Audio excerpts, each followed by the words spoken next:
What's up? It's your boy Kevin to turn on this motherfucking YouTube shit. Wow, what the fuck?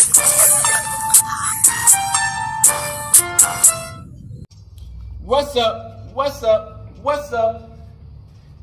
It's your boy. Can't tell you do shit. Hey man, say man, we are literally to me turn. Today, it's my motherfucking day. Straight here outside big crib. Hey man, say man, we out here. For the one time. Make sure y'all like and subscribe. Continue up the hard work and grind, man. Free Palestine, free Congo. Russia, do your thing, and Texas, stand the fuck up, man. Hey man, say man, we out here for the one time. We gonna keep on posting these videos, man. North side shit, man. South, you know, we in the South, man. You know what I'm saying? Deep down, dirty South. The North side business, you know what I'm saying? Make sure y'all like and subscribe. Keep up the motivation. Keep on sharing the videos. Stay on y'all grind. And stay being more focused on y'all dreams, man. Because it all can succeed if y'all continue to put the work in. Everything don't happen overnight, man. So that's one key. Come to the Hebrew Israelite, man. Know who thou art. We are the Jews. Keep on with the grind. Yeah, let's get into this bitch. Alright. Today, two motherfucking day. So hood outside big crib. Hey man, we out here. Hood outside crib, man. Gang shit, man. So we gonna talk about this shit, man. Keygloc. Keygloc. You know what I'm saying? Y'all know he was part of PRE. He did Crib. And you know, after young Dolph passed away, died, killed, murdered, you know, we all wondering down how Keygloc gonna do, you know what I'm saying, after so I guess they say he was his cousin / business partner. How he gonna handle up? So far, it's been alright, but you know, he having issues, man, you know. As far as he got locked up, well, he got locked up and arrested for having a gun and drove in his car while driving. And then some shit that we kind of knew, but we didn't know. All the people that he knew was part of the young Dolph murder case. You know what I'm saying? They was part of the murder trial, the ones who took out young Dolph. So it sure is that, you know what I'm saying? And also,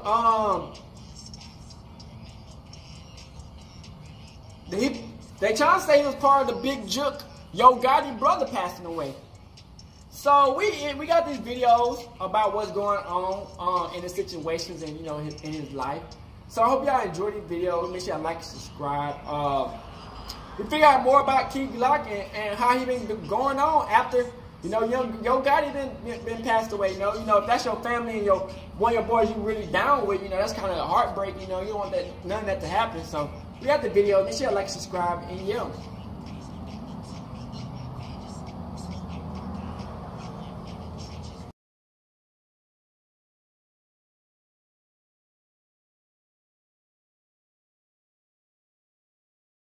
What's been going on with Keygloc after, you know what I'm saying, young Dolph passing? A lot's been going on. And we gonna look at this.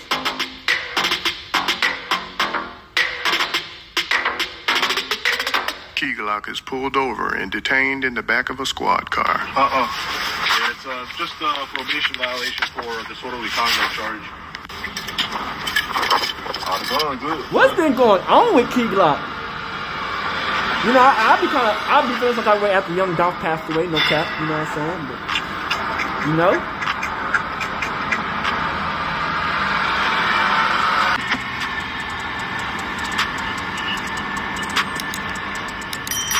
That stuff crazy, man.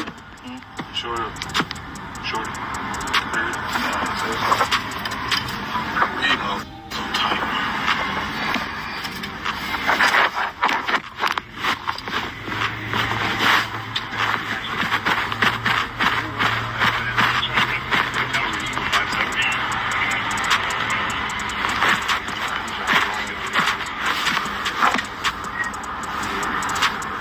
Be sure to like, comment, and subscribe.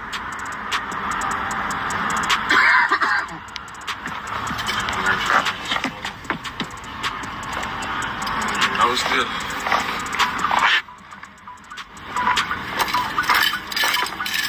Then he got locked up for having a gun. He got to keep his phone? That's the first thing they would have took from me. Is my phone. They would took everything.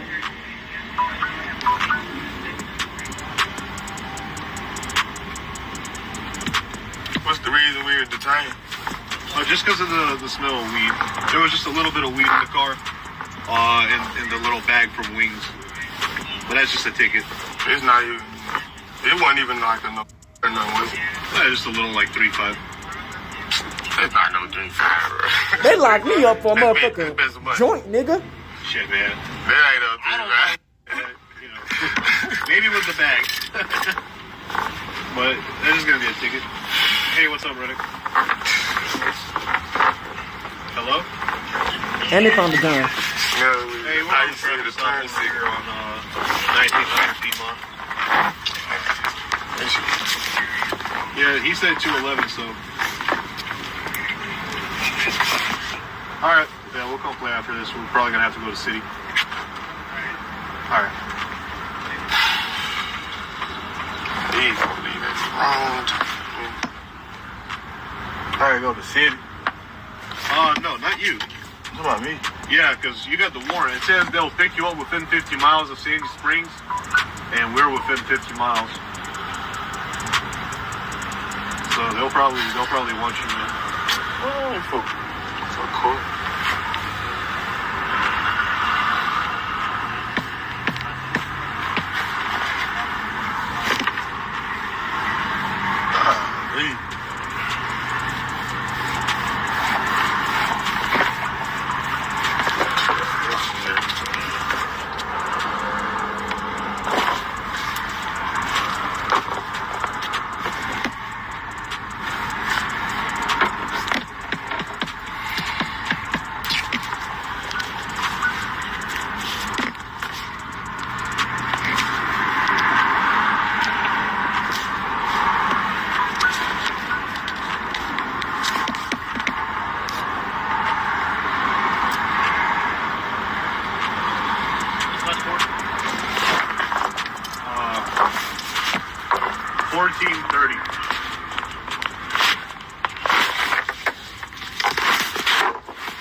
Mr. Crutcher.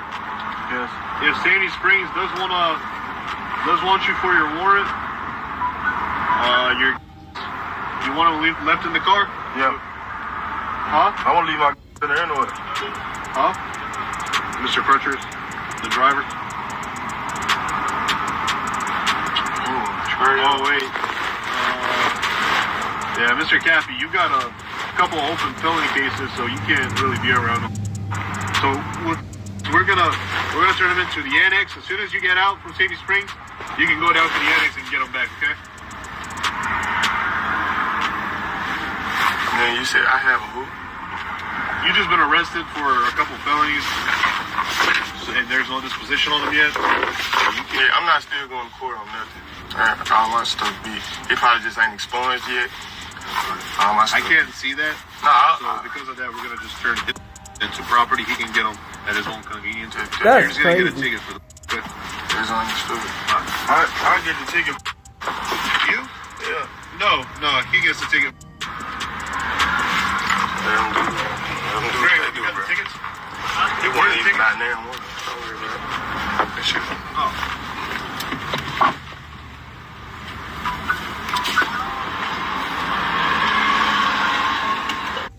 Damn. That's crazy.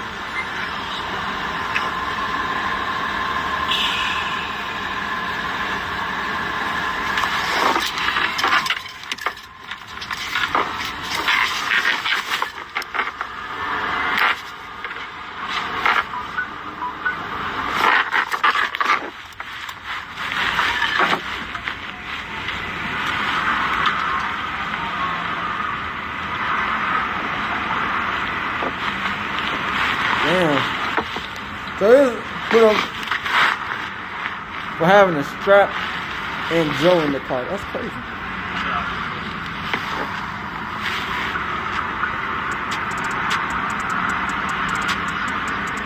Hero, are you working? I was gonna ask you if you wanted car to car. You got 83 out of St. Alright, whatever, bye. Get in that traffic, huh? You don't want to drive in that traffic, huh? Nope. Come on, man. Go and take me out there, man.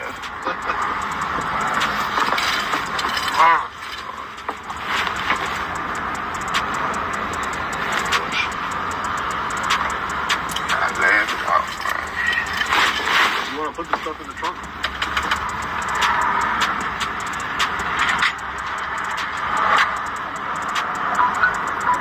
Where that place gonna be at? Is it gonna be what? Gonna be in Santa Spring? No, it's gonna be Atlanta on Bankhead. I'll give you the address. It's close to where you're getting out from once you get out.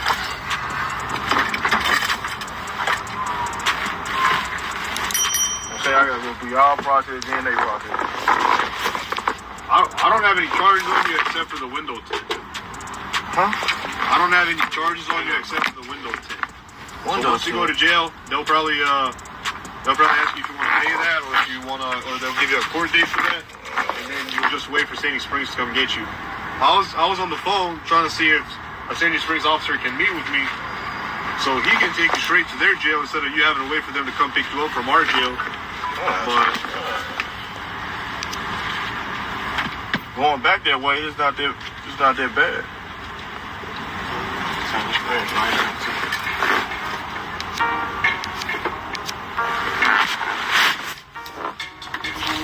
Mr. Kathy, what's a good phone number?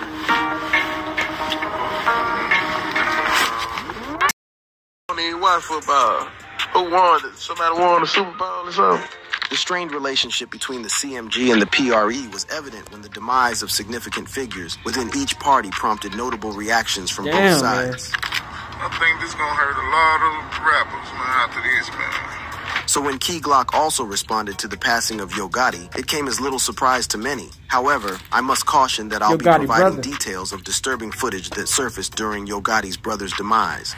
Keygloc, in the wake of Big Jook's tragic passing, the hip-hop community expected a period of mourning and reflection. However, Keygloc had other plans. Instead of showing empathy or remorse, he chose to exploit the situation for his own gain, engaging in a series of shocking and insensitive acts of trolling. Keygloc took to social media, going live on various platforms to celebrate Big Jook's passing and taunt those who mourned his loss. He flaunted his success, reveling in the fact that he had outlived his rival. This blatant display of disrespect and insensitivity left a bitter taste in the mouths of fans and further deepened the divide within the hip-hop community. As news of Keygloc's trolling spread, the streets buzzed with rumors and speculation about his motives. Some believed it was a personal vendetta, a culmination of a long-standing feud between the two artists. Others saw it as a desperate cry for attention and a way to gain notoriety in the wake of a tragedy. But who is Keygloc, and why is his trolling relevant to Big Jook? Well, that has to do with his relationship with young Dolph.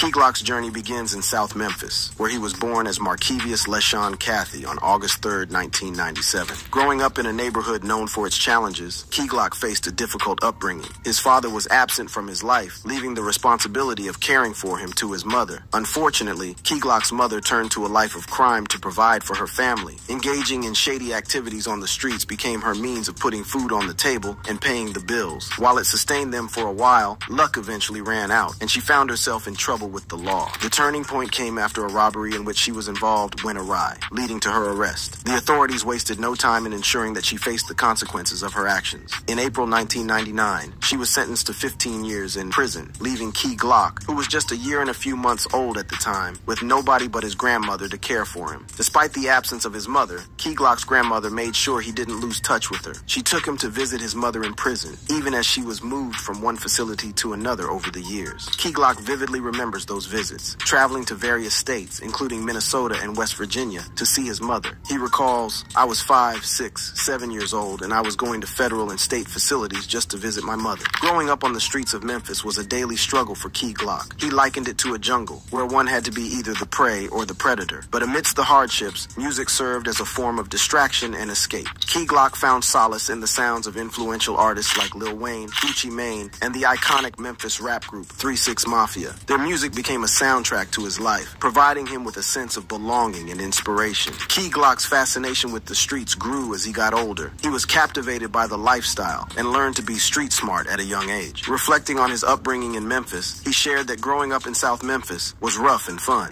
"Memphis taught me everything I know about business and street life." While music provided a distraction, Keygloc never envisioned himself becoming a rapper. It was only around the age of 12 that he recorded a freestyle track, featuring a remix of Gucci Mane's Don't Deserve. The positive feedback and encouragement from his friends sparked something within him. He decided to take rap seriously, gradually building a portfolio of songs and honing his rapping skills. In 2014, a significant moment arrived in Keygloc's life. His mother was finally released from prison after completing her sentence. It was a moment of great joy and reunion for Keygloc, who was then in his senior year of high school. He had moved out of his grandmother's house and was living with his aunt Yolanda, whom he affectionately referred to as his favorite auntie. With his mother's freedom, Keygloc had the opportunity to properly bond with her after years of separation. The love and support of his family became a driving force in his life. However, his involvement in the streets would soon lead him down a troubled path. At the age of 18, Keygloc found himself in trouble with the law. Graduating from high school with no intention of pursuing further education, he had already developed a disdain for school. In 2016, he made a fateful decision that would have consequences. He shot a bullet into the floor of a bar, unaware of the chain of events it would set in motion. The bullet fragmented upon hitting the floor, unintentionally injuring 2 women and a man. Fortunately, the injuries were not severe, and all 3 victims made a full recovery. Keygloc, on the other hand, was arrested and charged with 3 counts of aggravated assault. He was held in Shelby County Jail but spent only about 3 months behind bars before being released. Despite the setback, Keygloc continued to pursue his passion for music. Prior to his arrest, he had released the song Zero and had a mixtape titled A Whole Lot of Energy. These projects were entirely self-driven, as he had yet to secure a record label deal. Keygloc knew he needed the right platform to propel his music career to new heights. During his time in jail, a turning point occurred. His aunt Yolanda reached out to him with news that young Dolph, a prominent Memphis rapper, wanted to connect and discuss his music. This was a game-changing moment for Keygloc, as young Dolph recognized his potential and work ethic. Young Dolph, who happened to be Keygloc's cousin by marriage, decided to take him under his wing and guide him in the music business. In 2017, Keygloc signed with young Dolph's record label, Paper Route Empire. It would be this alliance with young Dolph PRE that would thrust him into a deadly feud between the Paper Route Empire and the Collective Music Group. What exactly was this feud, and how did it play out? It played out mainly between young Dolph and Yo Gotti.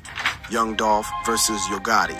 Our story begins in 2014 when young Dolph, a rising star in the rap game, caught the attention of Yo Gotti, a well-established artist and founder of CMG Records. Gotti saw potential in Dolph and extended an offer for him to sign to his record label. However, Dolph had other plans and decided to reject Gotti's offer, setting the stage for what would become a bitter feud. It wasn't until 2 years later that the first public display of shade emerged. In early February 2016, Yo Gotti's hit song Down in the DM claimed the #1 spot on Billboard's Billboard's mainstream R&B/hip-hop airplay chart. Just a week later, young Dolph took to social media with a seemingly unprovoked subtweet referencing the 2014 incident and accusing Gotti, or as he called him, Bra, of being a hater. This subtweet caught the attention of fans and industry insiders alike, as it was the first public indication of tension between the two rappers. Dolph's tweet came as a surprise, especially considering Gotti's recent success with Down in the DM. It seemed that Dolph was not one to back down from a challenge, and he was ready to take on Gotti head on.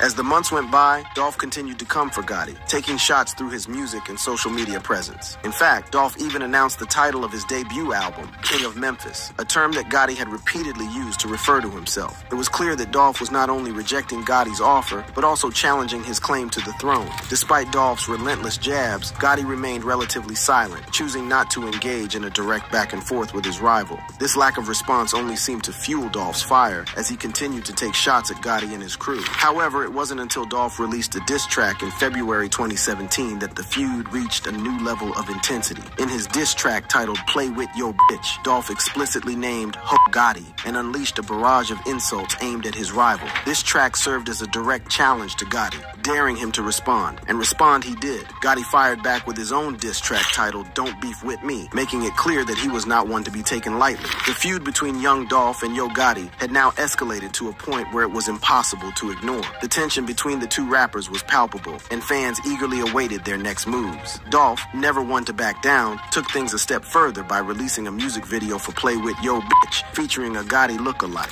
This move was a clear message to Gotti and his crew that Dolph was not afraid to take things to the next level. The next day, the news broke that Dolph's bulletproof SUV had been shot at 100 times in Charlotte, North Carolina. The incident sent shockwaves through the hip-hop community, leaving everyone wondering who was behind the attack. While it took almost 3 months for the van involved in the shooting to be discovered, it was revealed that Black Youngsta, one of Gotti's CMG artists, had rented the vehicle. Black Youngsta turned himself in, but he maintained that the van was stolen and that he was not responsible for the shooting. As he walked into jail to surrender to the authorities, he was recorded saying, "It's obviously somebody already.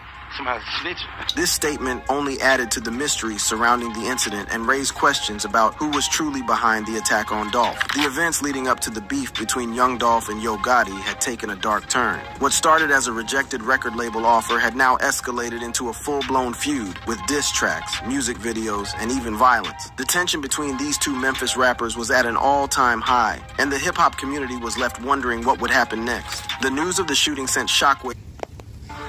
Like I know, like you know. Because we already know what happened, you know what I'm saying? Bro, like that. In the Memphis rap game, it's been raining bodies lately, but the one that's got tongues wagging is Yo Gotti's brothers. Sources close to the family of rapper Yo Gotti confirmed the man killed outside a Hickory Hill event center is Gotti's brother. Now, the word on the block is Keygloc might be mixed up in that chaos. Well, guess what? Keygloc's about to set the record straight on those whispers. Keep your ears peeled, as in this video, we are going to cover Keygloc reacting to the rumors that he might be arrested for the murder of Yo Gotti's brother. The investigation into Big Jook's murder. As we delve deeper into the events leading to Big Jook's untimely death, a story of wasted potential and recklessness unfolds, or as they say in the streets, he was caught slacking. Before the fatal shooting that ended his life, Big Jook had narrowly survived another violent encounter. At a car show in North Memphis, Big Jook's life took a dangerous turn. This event, known for its vibrant atmosphere and flashy vehicles, became the backdrop for a sinister plot against him. If you from Memphis and you really know, then you know what I'm saying. As Big Jook mingled among the crowd, little did he know that his presence had caught the attention of those who wished him harm. It was during the car show that shots were fired in Big Jook's direction, a chilling warning of the danger that awaited him. Miraculously, he managed to escape unscathed, but the incident should have served as a clear sign of the looming threat. There are suggestions that he might have gotten the memo, as a few days later, he went on his Instagram to post the following: "They don't want to face you, they want to snake you. Stay alert, too. Stay alive. Watch your back at all times. Put snakes on the plate and eat great." Despite the close call, Big Jook continued to move around the city with only one security guard by his side. This lack of protection would prove to be a fatal mistake. Unbeknownst to him, the individuals responsible for his demise had already begun sending him warning messages on his phone, filled with threats and promises of his impending death. As the days passed following the car show incident, Big Jook remained unaware of the danger that lurked around him. Oblivious to the surveillance that had been placed upon him, he continued his daily activities, accompanied by only one security guard. The individuals responsible for his demise had meticulously planned their next move. They knew that Big Jook Jook would be attending his uncle's funeral, and they seized this opportunity to strike. Flyers and obituaries were strategically dropped, revealing the location of the funeral and the subsequent repast. The trap was set, and Big Jook unknowingly walked right into it. Meanwhile, the warning messages on his phone continued to pour in. The senders, cleverly using a bogus email and a text app, made it nearly impossible to trace their identities. They taunted Big Jook, letting him know that they were watching his every move. The surveillance intensified as the funeral drew nearer, with the killers keeping a close eye on their target. Despite the warnings and the growing sense of unease, Big Jook chose to attend the funeral, believing that he could defy the looming threat. It was a decision that would prove fatal. The killers, 3 individuals who had been observing from a distance, patiently waited for the right moment to strike. They parked their vehicle away from the funeral, ensuring they remained unseen. As Big Jook stepped out of the restaurant where the repast was held, chaos erupted. The 3 individuals, armed and determined, approached him with deadly intent. Shots rang out, shattering the peaceful atmosphere and sending bystanders into a frenzy. Big Jook's security guard, in a desperate attempt to save himself, fled back to the car, but was struck multiple times by the hail of bullets. In the midst of the chaos, Big Jook fought back, desperately trying to open the car door and find refuge. But fate was not on his side. Despite his valiant efforts, he succumbed to his injuries, collapsing just outside the restaurant. The life of a man who had been a mentor to Yo Gotti, a figure of wealth and influence, was tragically cut short. The killers wasted no time, swiftly fleeing the scene in a white Ford Explorer. The details surrounding the car raised suspicions, with rumors circulating that the police may have tampered with the evidence. Some speculated that the vehicle was a rental, deliberately chosen to avoid detection. The shocking shooting of Big Jook was not an isolated incident, but rather a part of a much larger and more sinister plot. As the pieces of the puzzle began to come together, it became clear that Big Jook had a direct connection to the targeted assassination of another prominent Memphis rapper, Young Dolph. Reports emerged, alleging that Big Jook had put a staggering $40,000 bounty on Young Dolph's head. This revelation sent shockwaves through the community, leaving many in disbelief. The motive behind this hit remained a mystery, but the pieces of the puzzle were slowly falling into place. Confirmation of Big Jook's involvement in the plot came when his right-hand man, Hernandez Goin, was arrested for masterminding Young Dolph's killing.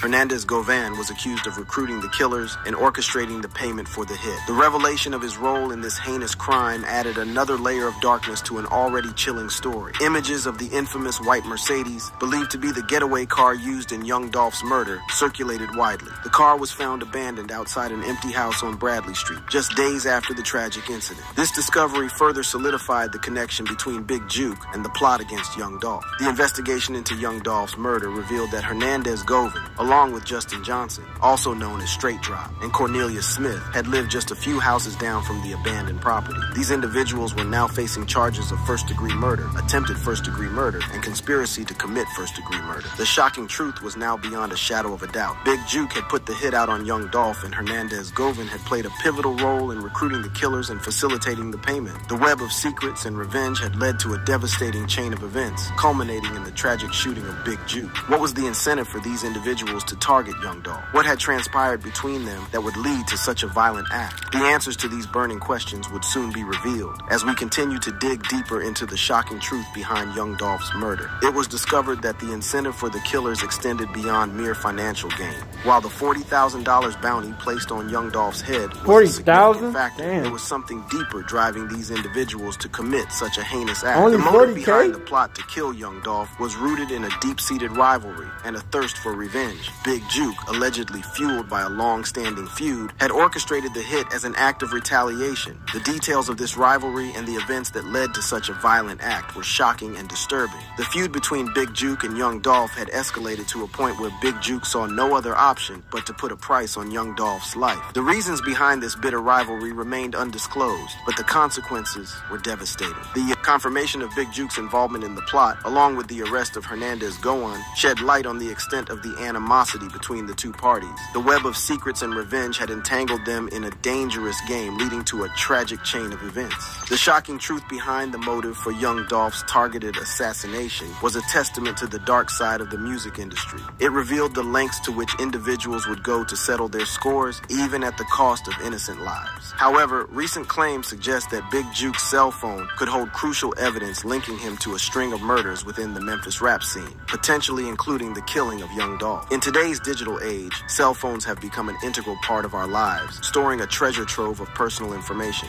Big Jook's cell phone is no exception. It holds a vast amount of data, including text messages, call logs, contacts, and even deleted information. The police will meticulously comb through this GPS data, searching for any clues that could shed light on the events leading up to Big Jook's murder. One of the most significant advantages of having access to Big Jook's cell phone is the ability to trace his communication history. Text messages and phone calls can provide valuable insights into his relationships, associations, and activities. The police will be able to identify the individuals he was in contact with, potentially leading them to suspects or witnesses who may have crucial information about the murder. Furthermore, the cell phone's location data can play a vital role in reconstructing Big Jook's movements on the day of the crime. By analyzing the GPS records and cell tower pings, investigators can create a timeline of his whereabouts, helping them establish his last known location and track any suspicious activities in the vicinity. But it doesn't stop there. The police will also employ advanced forensic techniques to recover deleted data from Big Jook's cell phone. Even if he attempted to erase incriminating evidence, there is a high likelihood that traces of it still exist within the device's memory. Through specialized software and expertise, investigators can uncover deleted text messages, photos, videos, and other digital artifacts that may hold crucial information about the murder. The importance of Big Jook's cell phone extends beyond his own murder. It has the potential to shed light on other unsolved cases and criminal activities.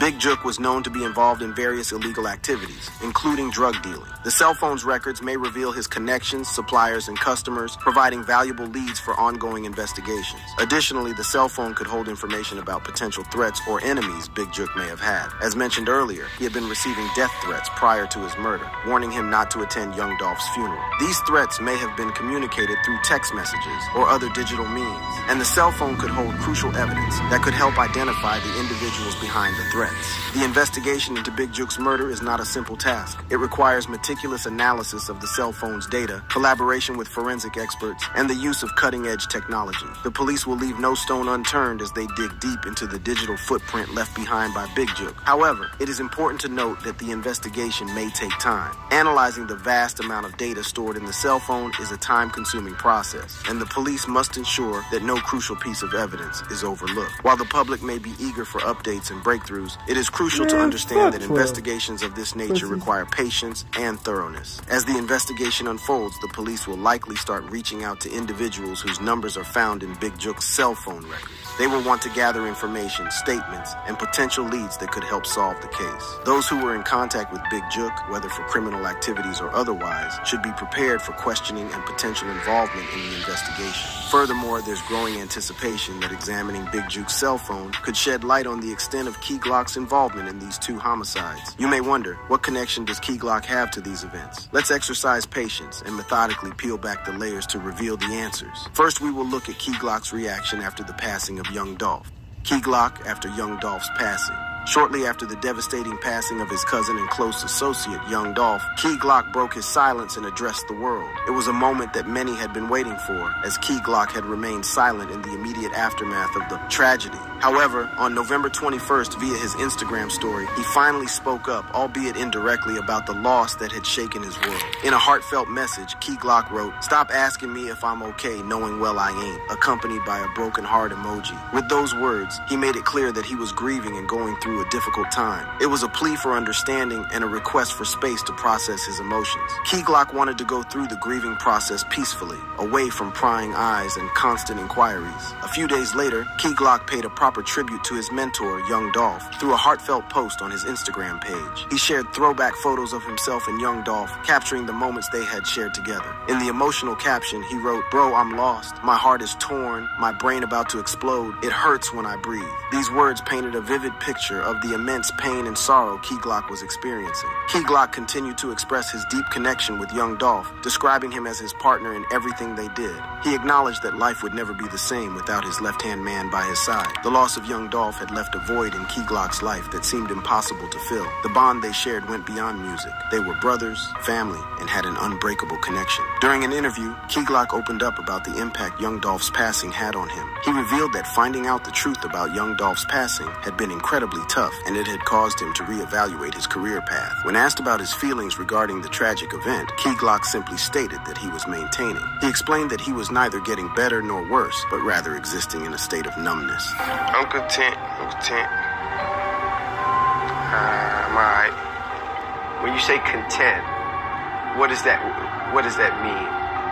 Like I'm maintaining. Like I'm not getting better. I'm not getting worse. I'm just here right now. Yeah. The interviewer probed further, asking if Keygloc had any routines or ways to cope with the difficult time. Keygloc responded honestly, saying that nothing could make him feel better. He described himself as numb, indicating the depth of his grief and the challenges he faced in finding solace. Keygloc's pain was evident, and it was clear that he was still grappling with the loss of his cousin and mentor. Reflecting on the moment he received the tragic news of young Dolph's passing, Keygloc recalled being at home, laying down. It was a somber moment as he recounted how someone in the house called his name, and the tone of their voice immediately signaled that something was wrong. The weight of that moment, the realization that his world was about to change, was palpable in his words. Never forget. Yep. Where were you at? I was at home.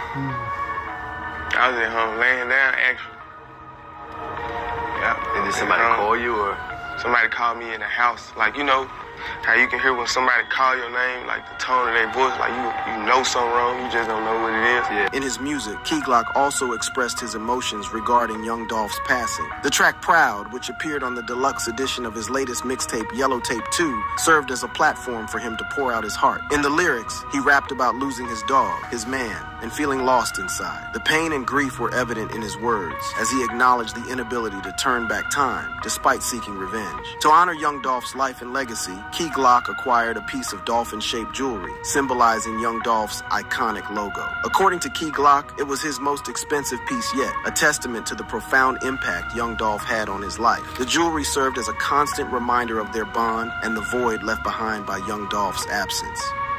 Did y'all see this face? Did you see his eyes? That's pain. The passing of young Dolph had a profound impact on Keygloc. Their relationship went beyond being work associates. They were friends, co-rappers, and had a mentor-mentee dynamic. They were also family, connected through marriage. Keygloc shared that they didn't meet until Thanksgiving in 2017, but their bond was immediate. Young Dolph recognized Keygloc's talent and signed him to his Paper Route Empire label, leading to the creation of their first single major in 2018. Their collaboration extended to successful albums like Dumb and Dumber in 2019 and Dumb and Dumber 2 in 2021. However, since young Dolph's passing, Keygloc's perspective on music has shifted. He initially changed his stage name to Glizak, causing speculation among fans. He then delayed the release of his music, leaving many wondering about his future in the industry. Finally, Keygloc made a tweet that hinted at quitting music and exploring a different career path. While some attributed this decision to the absence of young Dolph's guidance, Keygloc clarified in an interview that he wasn't considering acting school. He acknowledged the impact of young Dolph's passing on his music career, but left the door open for future musical endeavors. The passing of young Dolph sent shockwaves through the music industry and beyond, prompting a swift and determined investigation to bring those responsible to justice. Barely a month after the tragic incident, a breakthrough occurred in the case, leading to the arrest of suspects believed to be involved in the untimely death of the beloved rapper. Two individuals, Justin Johnson, 23,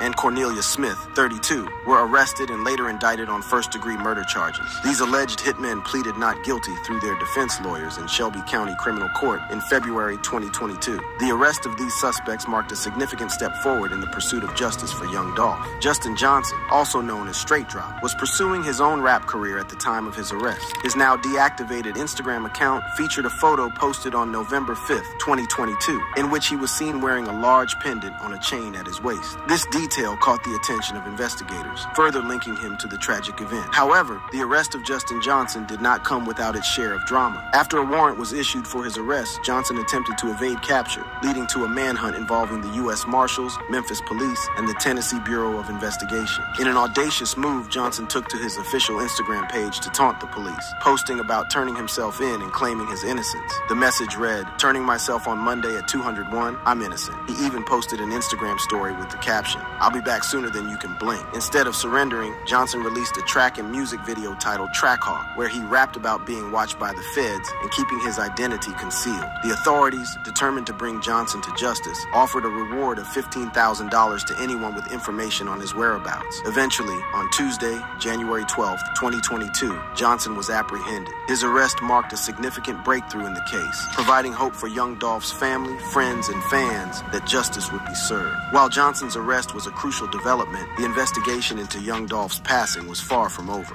Another suspect, Chandel LaBarnett, remains at large, with an active warrant for his arrest in connection with the case. Additionally, 2 individuals, Devin Burns and Joshua Taylor, have been named as persons of interest. The authorities continue to work tirelessly to gather evidence and ensure that all those involved in the tragic event are held accountable. The legal proceedings surrounding the case are complex and time-consuming. Johnson and Smith made their last appearance related to the case in February, where they pleaded not guilty. However, it could be some time before the case goes to trial. Reports suggest that the state of Tennessee is still in the process of turning over documentation and video evidence. As a result, it may be a year or more before a trial date can be set. The outcome of the trial could depend on the prosecution's case and whether any co-defendants choose to testify against each other. During a recent hearing, Smith's defense attorney, Skoll, requested a bond hearing for his client. Skoll argued that under Tennessee law, everyone is entitled to a bond unless it is a capital offense or if the death penalty is being sought. As they had not received any notice indicating such circumstances, they sought a bond for Smith. On the other hand, Johnson's defense attorney, Gangley, did not request a bond for his client. He explained that Johnson was already detained in federal court for a violation of supervised release, making his release unlikely even if a bond were granted. The autopsy results, released almost 5 months after young Dolph's passing, shed light on the extent of the injuries he suffered. The findings from the West Tennessee Regional Forensic Center revealed that young Dolph was shot a staggering 22 times during the crossfire. The wounds were located in his left chest, left abdomen,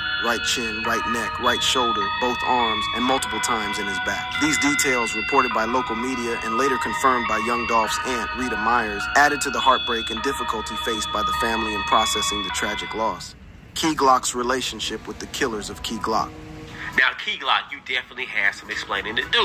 Now, I'm not saying you're behind the murder of young Dolph. I'm not saying you set him up to be killed, but it's quite funny how everybody that used to be associated with you, everybody that used to run with you, everybody that used to be a part of your crew is now accused of killing your cousin, young Dolph. On that fateful day, November 17th, the world of hip-hop was shaken to its core as news broke of the tragic murder of Memphis rapper Young Dolph. The loss of such a talented artist sent shockwaves through the industry and left fans mourning. He knew everybody who killed Young Dolph. That's crazy. Rising star. But as the investigation unfolded, the Memphis police made a startling revelation. In December, they arrested a man named Cornelius Smith, whose fingerprints were found on the white Mercedes-Benz getaway car used in the hit on Young Dolph. This arrest sent shockwaves through the community as it seemed to provide a crucial link to the perpetrators. Straight Drop. This individual was named as a suspect in the murder of Young Dolph. The details surrounding Straight Drop's involvement remain murky, but the mere mention of his name sent shockwaves through the hip-hop community. But the plot thickened even further. On January 12th, Straight Drop was apprehended, along with another individual named Shondell Barnett. Straight Drop was charged with first-degree murder, while Shondell Barnett faced charges of being an accessory after the fact. The arrest of Straight Drop and Shondell Barnett shed new light on the investigation, bringing the authorities one step closer to uncovering the truth behind Young Dolph's murder. Straight Drop was extradited back to Memphis to face the charges, while Shondell Barnett was released on January 21st. These developments left the community reeling, trying to make sense of the shocking events that had unfolded. The pieces of the puzzle were slowly coming together, but there were still many unanswered questions. As the investigation progressed, the police continued to gather evidence and follow leads. And then, on January 28th, tragedy struck once again. Big Newski, an artist associated with the True Love Mafia and cousin of Big 30,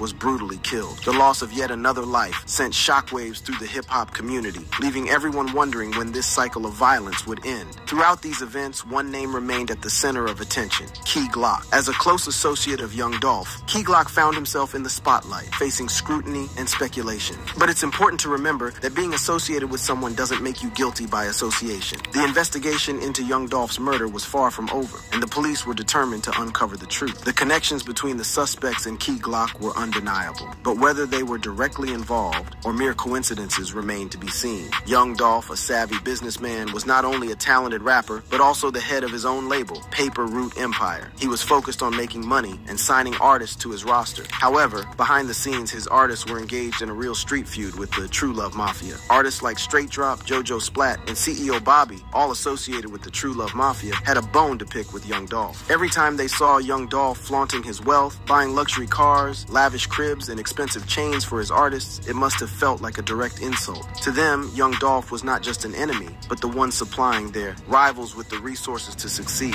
Imagine being a member of the True Love Love Mafia, riding around in a beat-up Pinto while young Dolph and his crew cruised by in luxury cars. It's no wonder they felt the need to take him out. They saw young Dolph as the source of their enemy's success, the water supply that kept their rivals hydrated. And in their eyes, cutting off that supply meant taking out young Dolph. But why target young Dolph specifically? Well, he was the face of Paper Route Empire, the driving force behind his artist's success. By eliminating him, the True Love Mafia hoped to deal a devastating blow to Paper Route Empire's financial stability. They knew that without young Dolph's guidance and resources, his artists wouldn't have the same level of success. It was a calculated move to cripple their rivals and assert their dominance. The dynamics between young Dolph, Keygloc, and the artists associated with the True Love Mafia were complex. While young Dolph and Keygloc were not directly involved in the beef, they found themselves caught in the crossfire. Keygloc, being a close associate of young Dolph, was inevitably dragged into the spotlight, facing scrutiny and suspicion. It's important to note that this theory is based on the actions and associations of individuals involved, rather than concrete evidence. However, it does provide a possible motive behind the murder of young Dolph. The True Love Mafia saw young Dolph as the enemy, the one enabling their rival's success. By eliminating him, they believed they could gain the upper hand in the ongoing feud. One of the key figures caught in the aftermath was Keygloc, a close associate of young Dolph. As news of the murder broke, Keygloc found himself in a difficult position. While he was not directly implicated in the crime, the connections and associations were too close for comfort. Keygloc had to face the scrutiny and speculation of being associated with the tragedy. Makita's Cookies, another prominent figure in the Memphis music scene, also found herself in the spotlight. As the mother of Keygloc and a respected member of the community, she had to navigate the aftermath of the murder. Makita's Cookies faced questions and concerns about her son's involvement and the potential impact on their family. But it wasn't just those directly associated with young Dolph who felt the weight of the tragedy. Yo Gotti and Black Youngsta, both prominent figures in the Memphis hip-hop scene, also found themselves in the midst of the turmoil. Their names were brought up in discussions surrounding the murder, raising suspicions and adding fuel to the fire. The tensions between Paper Route Empire and the True Love Mafia escalated in the wake of young Dolph's murder. The beef between the two camps became more intense, with each side pointing fingers and seeking justice for their fallen comrades. The loss of Big Newski, a member of the True Love Mafia and cousin of Big 30, only added to the growing animosity.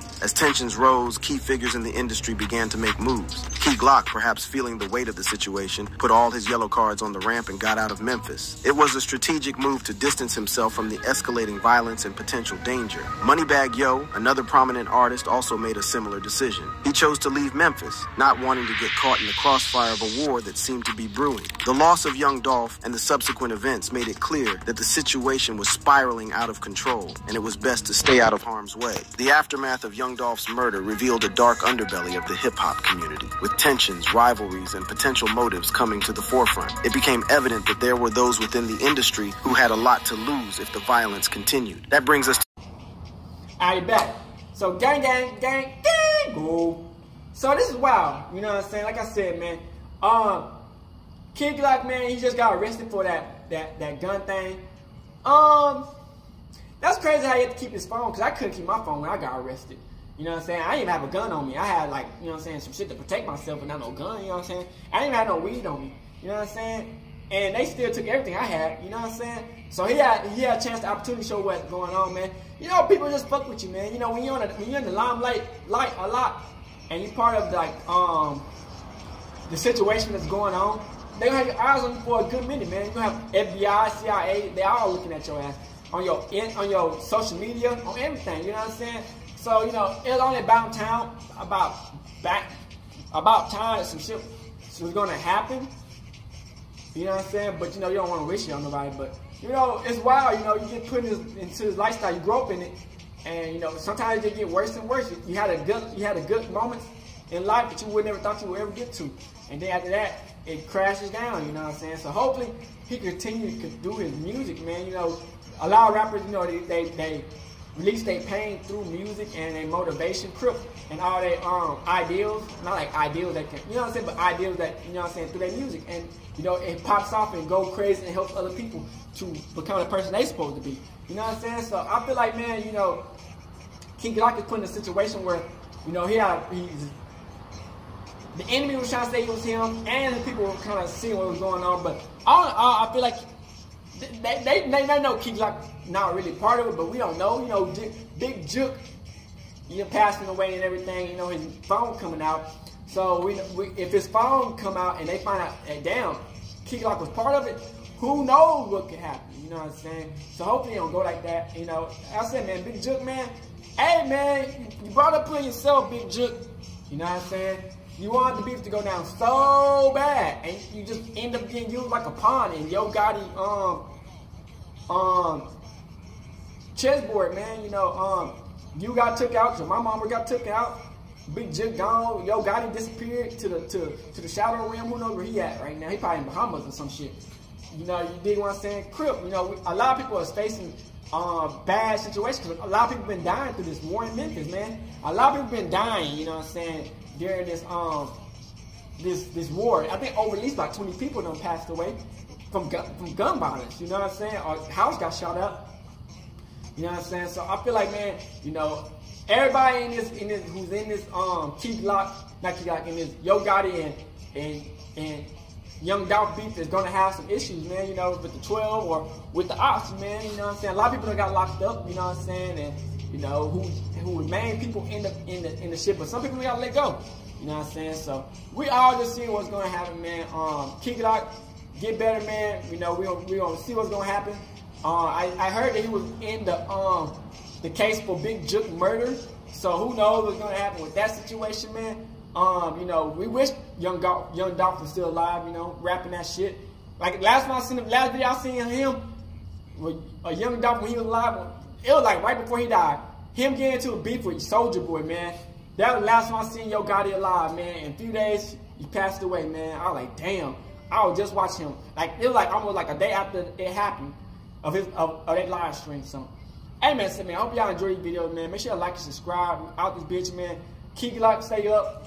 Everybody in PR8 and Young Gotti shit, stay up. Hey, out this bitch hood and outside crib. Hey, Dad, you know, dog, when we link up, dog, this shit be legendary. Even though this is instrumental, you the engineer on it, so Kodak everywhere.